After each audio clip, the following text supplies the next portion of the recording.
اللہ کے نام سے شروع جو بڑا مہربان نہایت رحم فرمانے والا ہے۔ اور جب حضرت موسیٰ علیہ السلام مدین کی طرف روانہ ہوئے تو کہنے لگے کہ عنقریب میرا رب سیدھے راستے کی طرف میری رہنمائی فرمائے گا۔ جب موسیٰ علیہ السلام مدین کی طرف روانہ ہوئے اور وہاں پہنچے تو انہوں نے ایک کنویں پر لوگوں کو اپنے جانوروں کو پانی پلاتے دیکھا اور ایک طرف دو عورتوں کو دیکھا جو اپنے جانوروں کو پیچھے روکے کھڑی تھی۔ موسیٰ علیہ السلام نے پوچھا تمہارا کیا معاملہ ہے؟ انہوں نے کہا ہم اپنے جانوروں کو اس وقت تک پانی نہیں پلاتی جب تک چرواہے اپنے جانور نہ ہٹا دیں، اور ہمارے والد ایک بہت بوڑھے شخص ہیں۔ تو موسیٰ علیہ السلام نے ان دونوں کے جانوروں کو پانی پلا دیا، پھر ایک درخت کے سائے میں جا بیٹھے اور دعا کی کہ اے میرے رب جو بھی بھلائی تو مجھ پر نازل فرمائے میں اس کا محتاج ہوں۔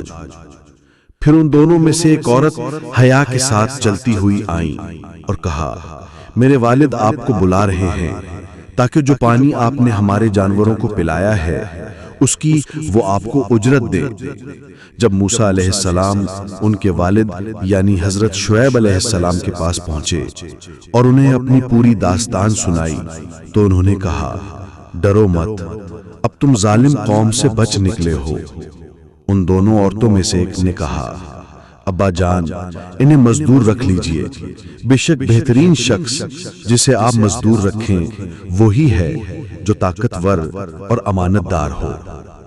شعیب علیہ السلام نے کہا میں چاہتا ہوں کہ اپنی ان دو بیٹیوں میں سے ایک کا نکاح تمہارے ساتھ کر دوں، بشرطے کہ تم 8 سال تک میری خدمت کرو، اور اگر تم 10 سال پورے کرو تو یہ تمہاری طرف سے احسان ہوگا، اور میں تم پر سختی نہیں کرنا چاہتا۔ اگر اللہ نے چاہا تو تم مجھے نیک لوگوں میں سے پاؤ گے۔